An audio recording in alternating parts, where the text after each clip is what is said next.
Yeah, the Friday edition ahead of preseason game number 2, Mr. Relevant, presented by Door County Distillery with you here from the Gruber Law Office's One Call That's All Studios. I'm Alex Strouf. Joshie DiMaggio here with me as well, the groundhog.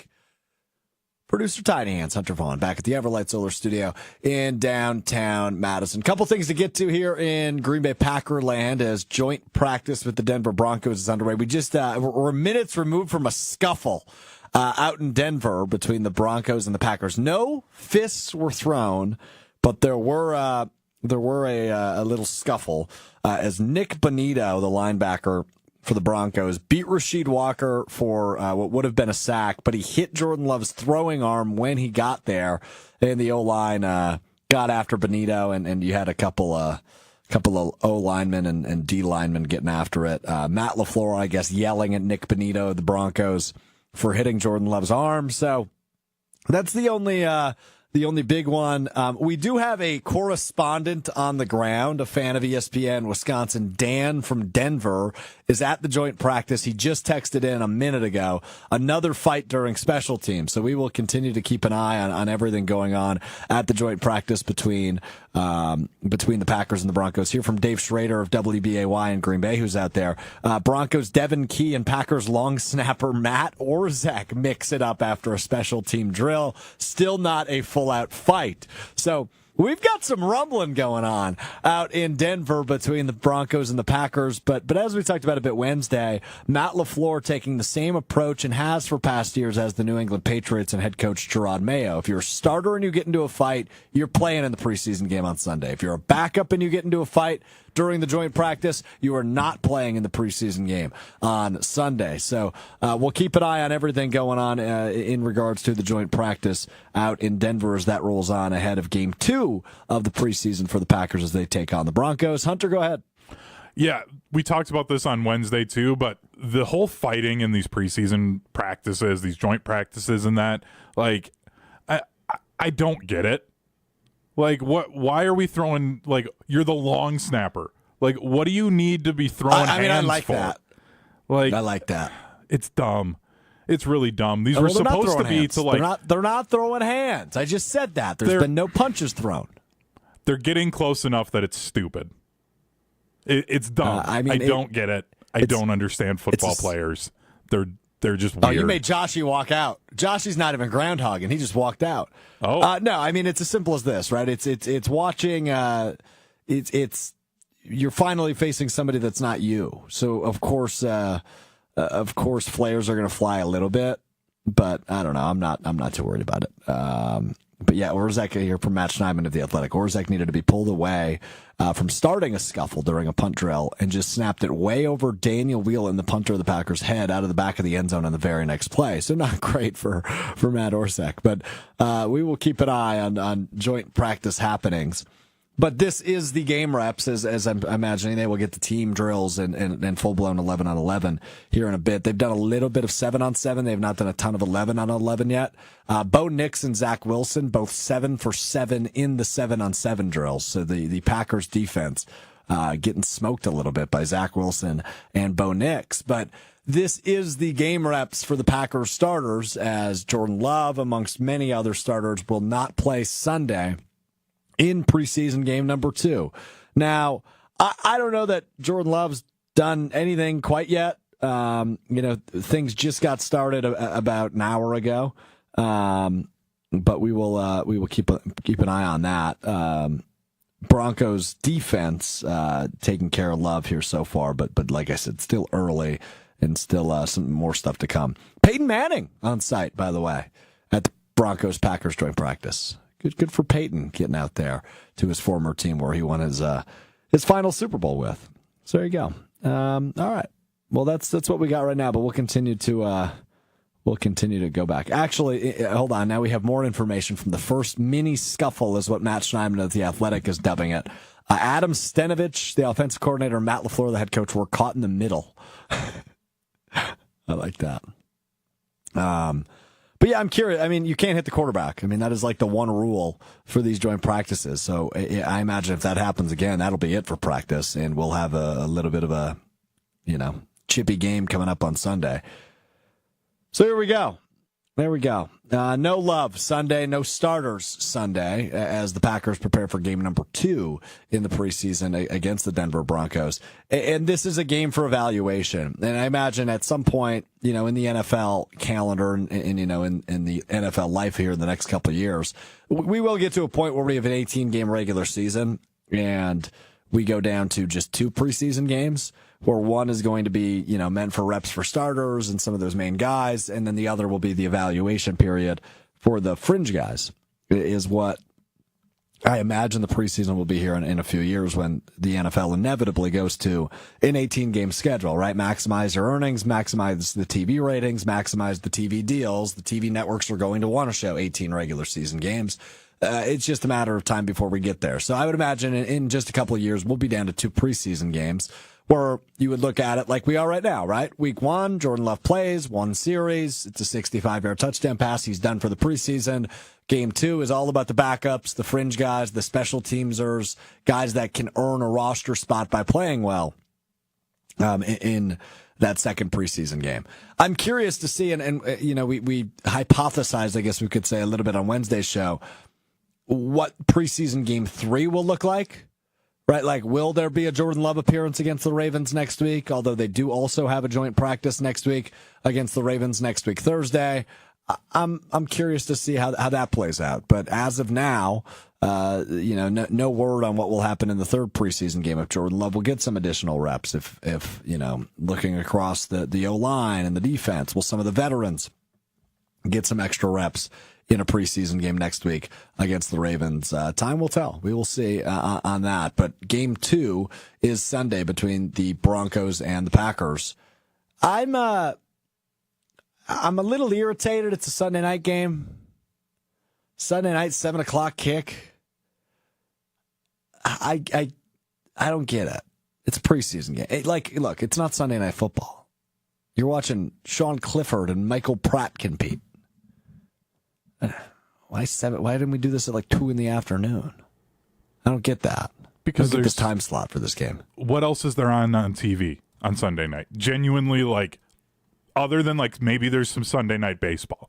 You have nothing else. So if you're the NFL Network, throw on an NFL preseason game with a team like the Packers that will draw people in, and you at least get something when it comes to ratings that time. So why not do it? No, I mean, I agree. I understand their point of it. I guess I'm just a normal guy who's going to want to go to bed before the game's over. Well, it is 2024. You can record the game. You could watch it in the morning. And, Hunter, if you have an early bedtime, it's okay. You'll be okay. Hunter. You know I'm not doing that. You know I'm going to watch it live. You know I'm going to stay up. I'm probably going to watch it in bed. But and then it's cry still about how irritating. late you were up? That's weird. Joshy, can you just speak on Hunter's behalf going forward? I'm already sick of him. We're 10 minutes in. He's feeling a little irritated today. You all good over there, brother? Yeah, what's going on? No, I'm good. I'm just it's weird to complain about the start time of a preseason game. It's 7:00. That is a normal start time for a night 7 game. 7:00 Sunday game is sport. weird, yes?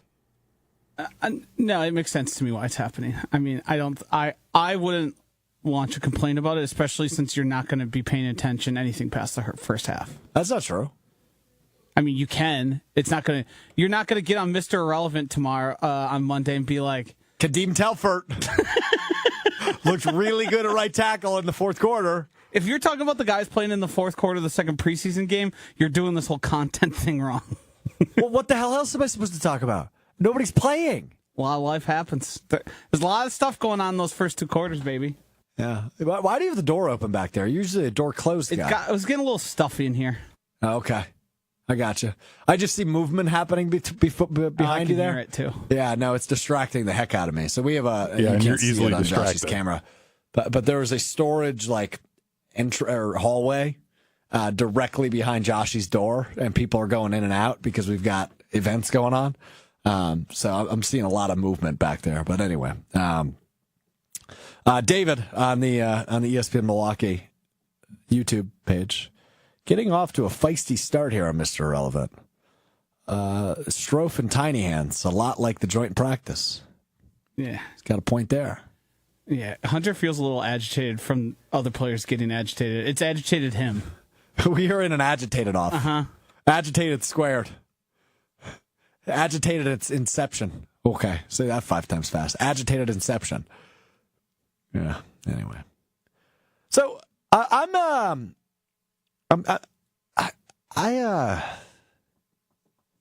no, Jordan Love is getting pressured fast. Chase Daniel just tweeted, Broncos defense getting after the Packers. Jordan Love having to get the ball out quick, and Broncos defense rallying to the ball. Energy is high out there. That's not like the most encouraging sign, to be real honest with you. Joshy, let's play a game. Name a Broncos defender. Patrick Surtain. Name a second.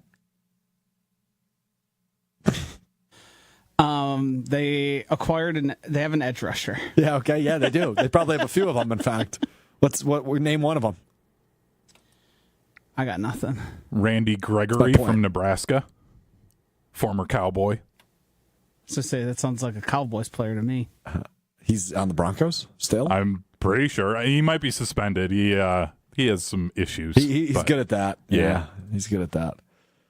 Randy Gregory plays for the Tampa Bay Buccaneers. Try again. Oh, whoops. That's my point.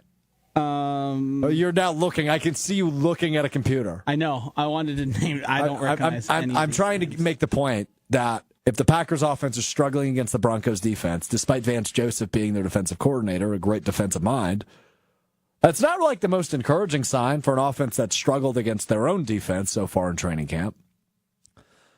I'm part of the group and crew that has very high expectations for this Packers offense this year. But they've struggled against their own defense in training camp thus far. And now here in a joint practice, in a week where they will not play in a preseason game, their first team offense, and they're struggling against the defense where the three of us could come up with one name on their defense. And now Josh is staring at the depth chart for the Broncos, and I think he still doesn't know a second name. Riley Moss, staring at all former of the Iowa names. Hawkeye. You're cheating too. You didn't know that. Once I saw him on the roster, I knew it. I remembered, but okay. Well, that's not my point, though, Hunter. You're ruining the exercise. Jeez, I'm gonna Matt Orzek you if you keep talking like this. You understand my I control the camera and the mic, so my point is, goodness gracious, Hunter. Joshy, what are we going to do about this? We've got some insubordination happening over there in Madison. The Everlight Solar Studios. I got a full-time role. I'm feeling real bold now. It was. That's exactly what happened. Yeah. Hey, Strouf, I know I'm it's the your captain show and now. all, but goodness gracious.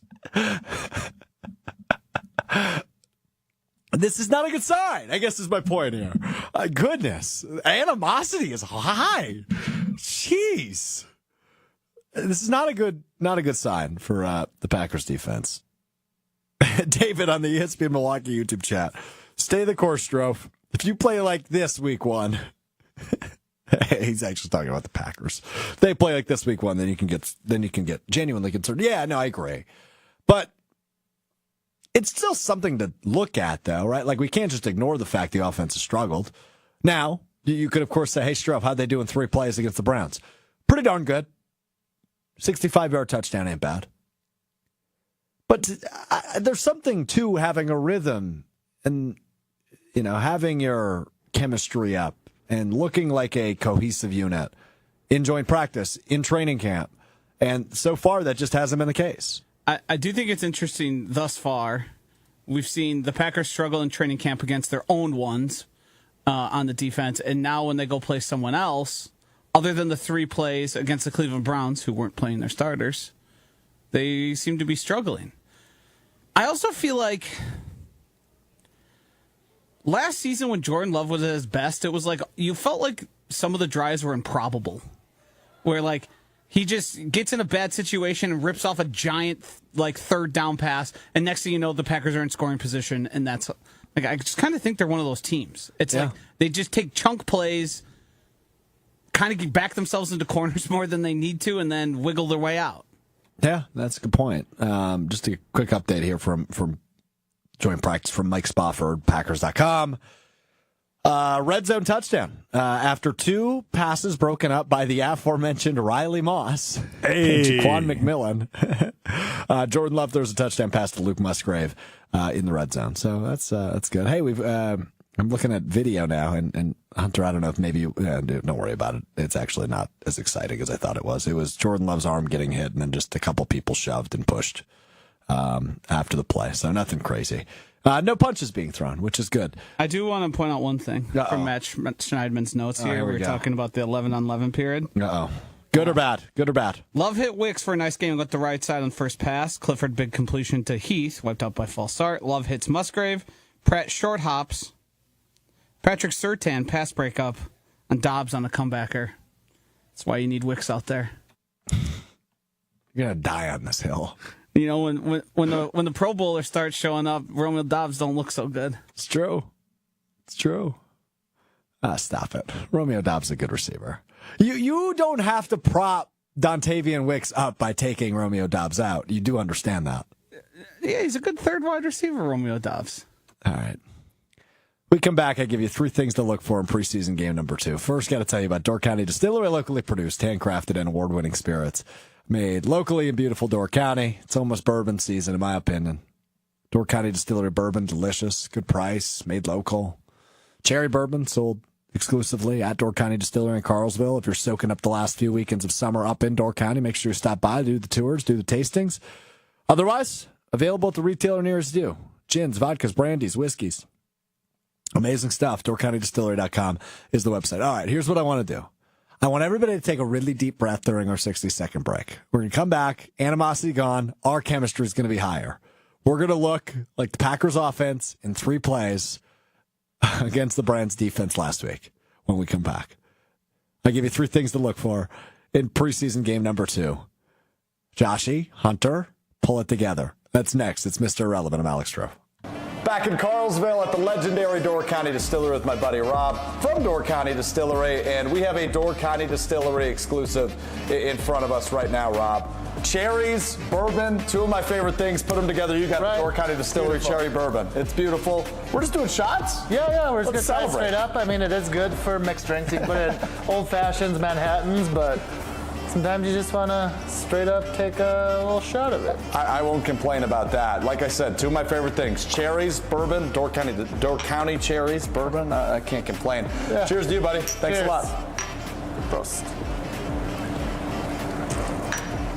Ooh, that's tasty. Oh, that's good. Yep. That's really smooth. Get that cherry flavor. Yep. Not a whole lot of burn. Beautiful. That's terrific. Door County Distillery exclusive, the cherry bourbon. Check out their website with a huge list of unique cocktail recipes at DoorCountyDistillery.com. That's DoorCountyDistillery.com. Prost. That's what he says there. I always thought he said toast, but now I'm realizing he's saying Prost, which I believe is cheers in German. Joshy, you're laughing at me. What does it mean? I believe it does mean cheers. I can't believe you hadn't come across that, nor had you really heard that. You were there. And now we've replayed it various amounts of times as a commercial. Well, I definitely didn't catch it when I was there. You know, I've thought about that too, because do you respond to him and say toast? No, I don't say anything. Okay. Or cheers? I think I say cheers and then he says Prost. Gotcha.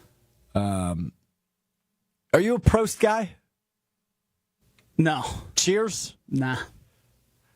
Were you weren't a part of the show when we had the discussion of the worst email send off, like worst thing to sign your email with? I think we landed it was warm regards. Best. Best isn't too bad. That might have been part of the poll though. I was always a cheers guy. I don't do it anymore though. Yeah, that's juvenile. I just say thanks every time. Thanks, Josh. Yeah, but that's so casual. Yeah, we pulled this back on February 1st. What is the worst way to sign an email? I'm guilty of at least one of these. We had over 300 votes. 48% of the vote went to warm regards. 22% of the vote went to cheers, which made me stop doing it. 19% went to best. And then 10% went to sincerely. Sincerely feels like it has to be accompanied by a handwritten letter. Yeah, I agree. Yeah. I don't get the Cheers hate, though. It comes off is as it a just little douchey? pretentious. Yeah. Pretentious? Pretentious. Oh, I thought it was. I think a I little. thought it was the thinking opposite. more- I thought it was lowbrow. Lowbrow, yeah. That's where I was operating, Oh. too. Pretentious for Cheers. I don't know. It felt like, or I Do you guess think it I'm feels like raising you're like trying a- to be like classier than what you are. So that's on I'm brand like for you. sipping on a Door County Distillery Manhattan and rifling off work emails. Cheers. Yeah. From my rooftop bar, 90 floors above the city. Yeah, that's fair.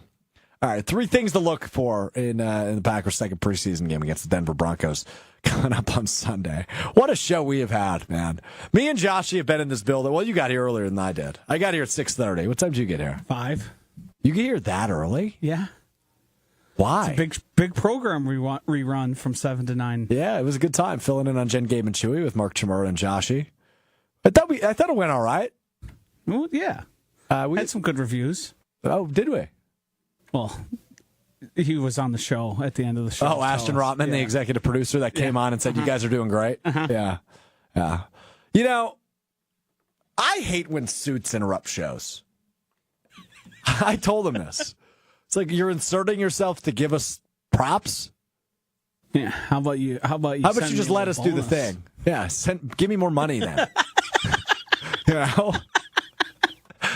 It's like Hit the bank account. everybody sees the meme, right? Like, oh my goodness, the team did so great. Here's a pizza party. Like that's what that felt like from Ashton Rotman. Yeah, we got less. We got a verbal like pat on the back. He came in here and just said, "Hey, I wanted to tell you guys are doing great." Okay, thanks. What are you doing for us right now? This is how we're ending the show? Think you want to end the week? Great job. Thanks. See ya. Anyway, all right, 3 things to look for in the Broncos-Packers preseason game, specifically for the Packers, coming up on Sunday night, 7 p.m. Central Time kickoff out in Denver. Thing to watch, number 1, running back battle. That's a layup. A.J. Dillon better play. Emmanuel Wilson is gonna get a lot of reps. I don't think we're seeing Josh. We won't see Josh Jacobs, and I would imagine we're not seeing Marshawn Lloyd either. So it's down to A.J. Dillon and Emmanuel Wilson. Who will emerge as the third back that will make this roster? We've talked plenty this week about A.J. Dillon and his 98% rating in the preseason opener and telling Twitter trolls they can't do what he does. A.J. averaged half a yard a carry in preseason opener last week. Can he up that number? And Emmanuel Wilson stole the show on Saturday. Can he do it again Sunday against the Broncos? Running backs that play is one thing to watch on Sunday. Thing to watch number 2 on Sunday for the Packers as they take on the Denver Broncos is the safety rotation. Will the rookies play? I really hope so. Javon Bullard, Evan Williams. Joshy earlier in the week said, hey, I don't need to see any more of them. I disagree. I do. I think the more reps, the better in the preseason, especially for those guys that are going to play a significant role in the regular season. So specifically those 2, Evan Williams and Javon Bullard, would like to see them out there on Sunday. Would also like to see more Anthony Johnson Jr., who started some games last year, was the 7th-round pick out of Iowa State. I'm intrigued to see what he brings. So I hope to see all 3 of those guys in the first half of Sunday's game and to see how they start. Will it be Bullard? I would imagine we'll see Bullard out there if he plays to start alongside Williams, or will it be Bullard and Johnson? Or will it be Johnson and Williams, given the preseason debut that Evan Williams had? Has he solidified himself maybe as the front runner for that second safety position opposite Xavier McKinney? So the safety position is one I've got my eyes on coming up on Sunday. The last one is kind of a layup. It's the kicker battle. We'll do stock up, stock down again on Monday, but this past week, I had several comments come in saying, Strouf, Anders Carlson's stock is up? What are you talking about? Yeah, his stock was up after the preseason opener. He made all of his kicks. If you told me every game Anders Carlson is going to make all of his kicks, I'm taking that. I don't care if it's pretty. Just make them. And he did on Saturday. He hasn't this week in training camp, but he did on Saturday. So Greg Joseph, Anders Carlson, and we likely will see Alex Hale mixed in there as well on Sunday. 3 kickers suiting up for the Packers. Will all 3 play? Will all 3 get opportunities non-extra point-wise? That's the third battle you have to keep an eye on. And technically you're seeing your starters still. So that would be the other battle I've got my eye on as well. So just to recap, running back battle, number 1. Number 2, safety battle. Number 3, kicker battle in the third preseason game. Hunter, I think those are the 3 main ones, right? I mean, obviously we could talk offensive line depth because they're only going to keep 8 on the roster. It seems like Jacob Monk has kind of solidified himself as the interior guy along with Sean Ryan. And then tackle is still up in the air, maybe an Andre Dillard. But overall, I mean, I feel like those are really the 3 to watch. Of course, the quarterback battle, who will win the backup quarterback job, but I still think it's too early to crown a winner there. So those would be the 3 battles I've got my eyes on. Yeah, I think that's fair. I threw the picture of Bo Nix on here just from the sense of if he plays for Denver, and I haven't looked at if he will or not, like how does this defense make him look like a rookie quarterback? Because like he looked really good against the Colts, and I think that'll be a good sign of like, is this defense really going in the direction we think it is as an entire unit? Yeah. Because if he goes out there and plays really well, then I start to like get a little bit concerned about what this defense is, because they should be able to make him look like a rookie quarterback now that they have film on him from that first preseason game. So I think that's a really important thing given the quarterbacks this team is going to see this year. No, you're right, but you're not going to have any starters out there. So I don't know how consequential what the Packers defense. Like, I get your point, right? It's He's like a rookie quarterback. Thing, he's still like the way the entire unit attacks a quarterback. Yeah, no, I'm with you on that. And I think, Bo Nix, look, I've got nothing against the Broncos. I've got nothing against Bo Nix. To be real honest with you, I kind of hope he succeeds. But Sunday, yeah, you want to make him look a little rattled, because I don't anticipate we'll see a ton of Bo Nix, maybe a quarter. I think it'll be mostly the Zach Wilson show as Bo Nix continues to amplify the fact he likely will be the week 1 starter for Denver. I don't know. I think whatever they do, show some confidence in the scheme, to your point. Get after them. And the 2 things that Jeff Hafley has continued to emphasize, and I always say you get what you emphasize, turnovers, so make him force bad throws, and get after him. Beat the O-line. Get to Bo Nix. Rattle him a little bit. And hopefully those things happen, whether it's Kingsley and Igbare out there, whoever's playing. I imagine we won't see Preston Smith. Lucas Van Ness is a name. Josh, you seemed intrigued by the question. No. I was just thinking about Bo Nix.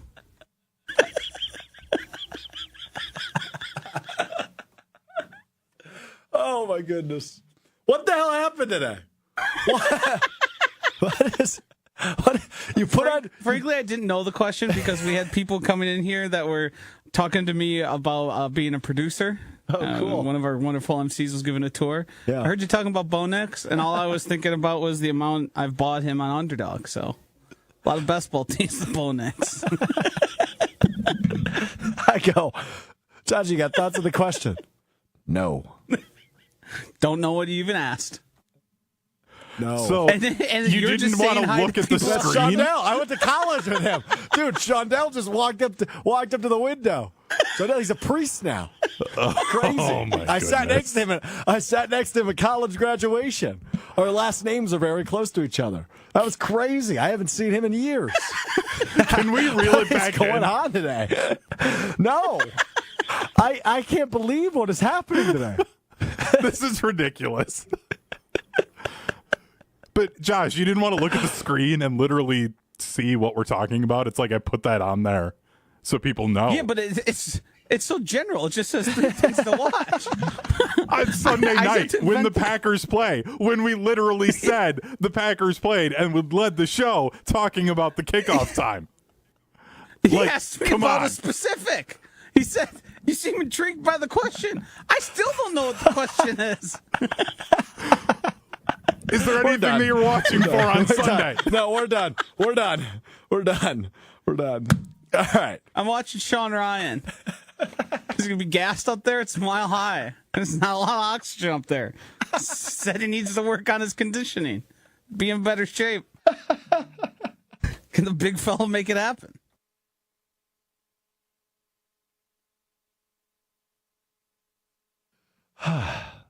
It's a nice little program we put together here today. Ow. Wow, David, this is a classic example of three guys who need to go to the bar after the show. Damn straight. Yep. I'll be boozing tonight. All right, we'll be too. I'm going to the Brewers game tonight. Looking forward to that. Wow. Why don't we just bring back some of the stuff we talked about in Jen, Gabe, and Chewy? Rapid fire, go. Hunter, have you ever fast forwarded to the end of a movie or a TV show to make sure the ending was something you were satisfied with? No, that's insane. Have you ever skipped ahead in a book? No, absolutely not. I don't really read. Chewy's currently Chewy is currently watching a show called The Americans, and it is about the Russians back in the Reagan era. Yeah. Essentially invading the U.S. as spies, and they try to infiltrate essentially the CIA and FBI. He's 3 seasons in of a 6-season show, and he says unless the Russians wind up dead, he doesn't want to watch the rest. So he's getting really pissed off with it. So he's going to the end. I actually do have other things I want to hit, but this was a fascinating conversation. I didn't have the heart to tell him that the FBI and CIA have both done things that have made themselves look like idiots. So his whole premise of he's making them all look really dumb, and it's like, well, I don't know if it's those people making them look dumb. What else did we talk about? Trees in the middle of cornfields. Yeah, we're not getting into that. Yeah, have you ever thought about that when you drive past a cornfield? Why is there sometimes just a tree in the middle of the field amongst all the rows of corn? I just think about that there used to be a forest there. And then and then I think about the deforestation of our planet. Kind of makes me a little depressed, actually. Reasonable thought. Chewy postulates and claims that it's... Wow. Hold on a minute. What was that word? He can't be dropping those Wow. big words. Not on this show. Postulates. Well, his theory is that the farmers used it for shade, which he had one person defend him on, so... Crazy. Oh, you ever heard of banana apples. Banana flavored apples? What? No, that's not real. Yeah. I don't Looked it up. believe you. It's a real thing. It's real. It's real. I didn't think so either, Wow. Hunter. I was Team U up until I was proven wrong.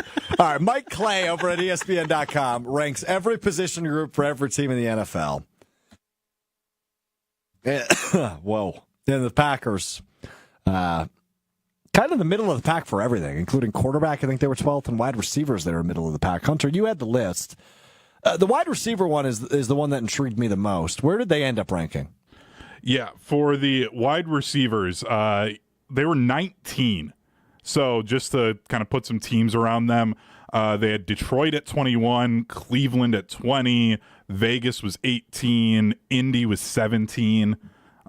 So not a great spot for a receiver core we've talked a lot about and thought very highly of. So, I'm wondering, are we overvaluing them? Maybe? Yeah, no, not necessarily. I think there's just so much unproven there. And we talked about it a little bit earlier in the week, or maybe we ended up skipping Orlovsky's rankings. Dan Orlovsky on SportsCenter said the Packers were number 1 in the NFC North, Vikings 2, Bears 3, and Lions 4. I think I ranked them almost the exact opposite, right? I had the Packers last because there's just so much unproven. Now, in comparison to a lot of the rest of the league, there's way more depth for the Packers than there are other teams, right? Bo Melton is your 5th receiver, or 6th receiver maybe after Grant Dubosa's game on Saturday. And he's probably a wide receiver 3 on most teams. But I think the Packers have a lot of wide receiver 2s. They don't really have a true one, which, again, you could make the argument is their superpower. So for them to fall in the middle of the league, I'm not mad about, right? I imagine the Vikings are higher with Justin Jefferson and Jordan Addison.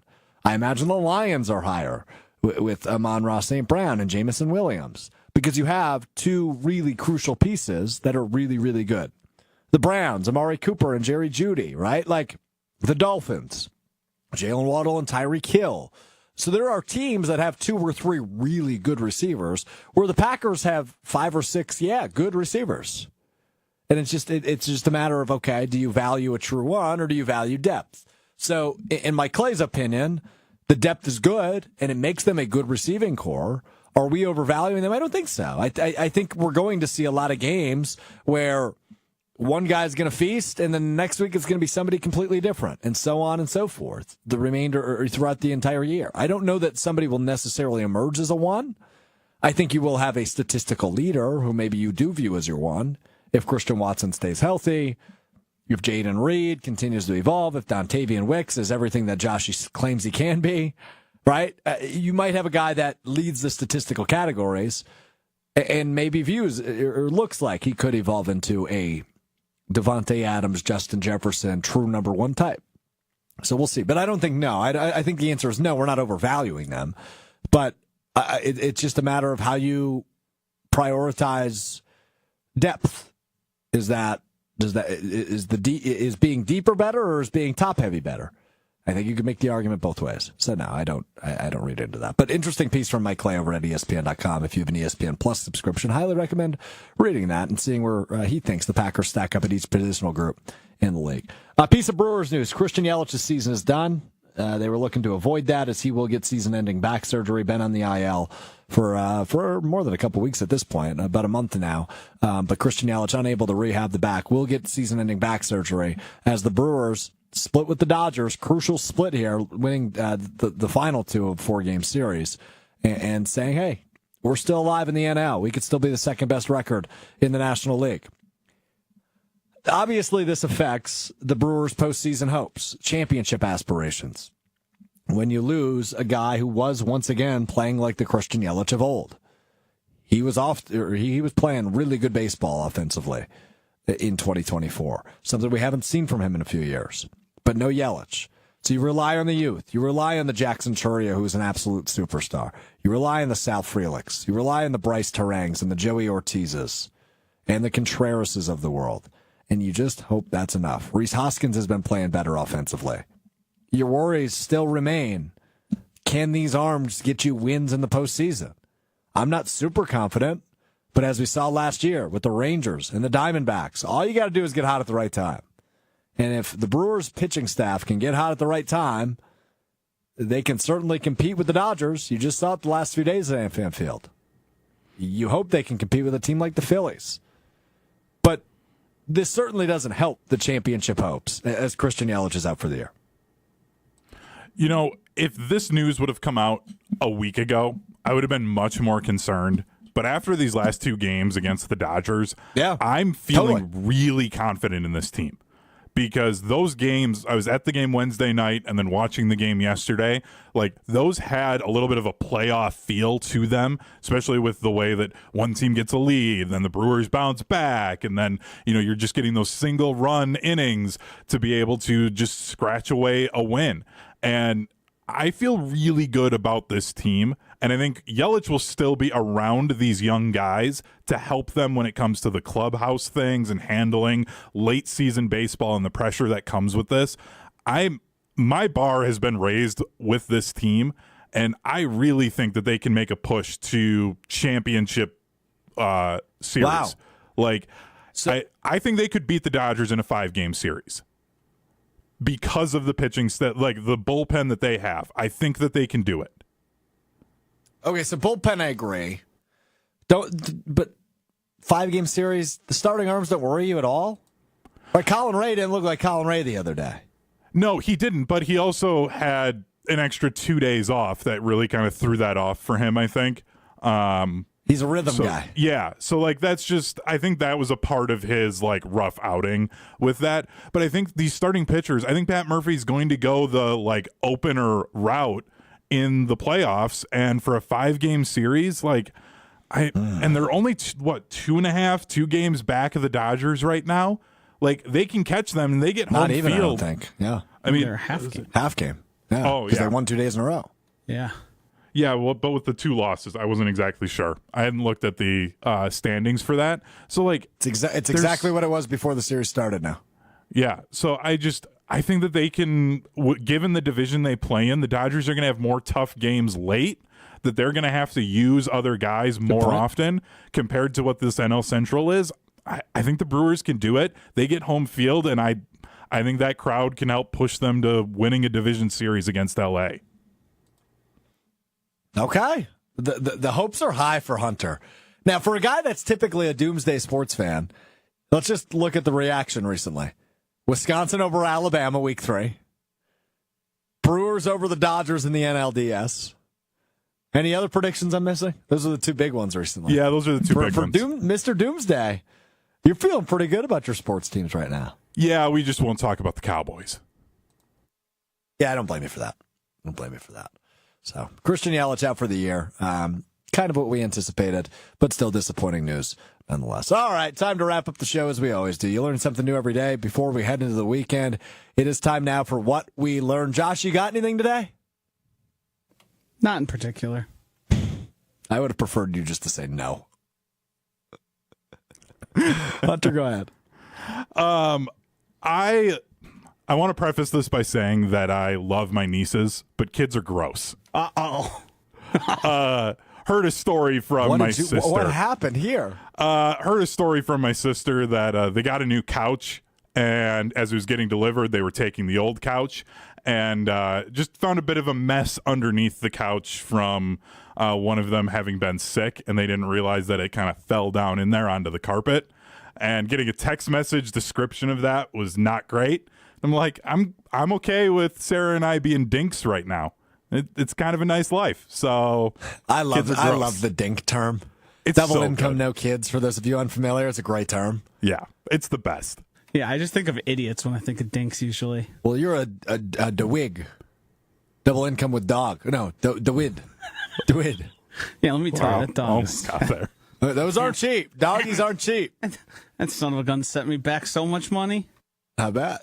Emergency vet, don't do it. Don't do it. Don't do it. What happened to the dog? He had an allergic reaction to chicken. Oh. He's allergic to chicken. So until we were able to suss out what was causing his eyes to swell up, we had to, because it happened both times overnight and then once on the weekend. Emergency vet. You just can't go to the vet. They're not just like, hey, come on in, because they're not there. So yeah, he has a chicken allergy. So All right. he eats fish food. All right, good to know. Good to know. Do not get him a chicken bone. No. Chicken treats. Got it. Noted. All right, what I learned, I learned 2 things all within the same breath. Number 1, I'm judgmental. But number 2, I'm angry that Nick Cage is playing John Madden in a biopic. For those of you that have listened to me for a long time, you know this. And for those of you that haven't, I have a grudge for no reason against Nick Cage. I've never really enjoyed a movie he's been in. National Treasure was good, but I'm just kind of anti Nick Cage. I think he has a punchable face. Not that I would ever do it. I'm sure he's a splendid guy. I don't know. I love the idea of a John Madden biopic. I don't love the idea of Nick Cage being John Madden. I don't think he's going to play that role well.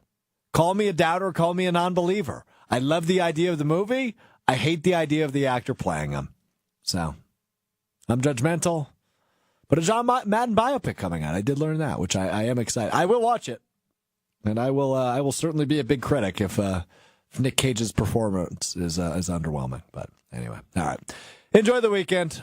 Enjoy preseason. Enjoy Brewers Guardians over the weekend at AmFam Field. I'm going tonight. Looking forward to that. I am, what am I? I've been to 6 Brewers games. I believe I am 2-4 on the year. So hopefully I can get closer back to 500 in my 7th game tonight.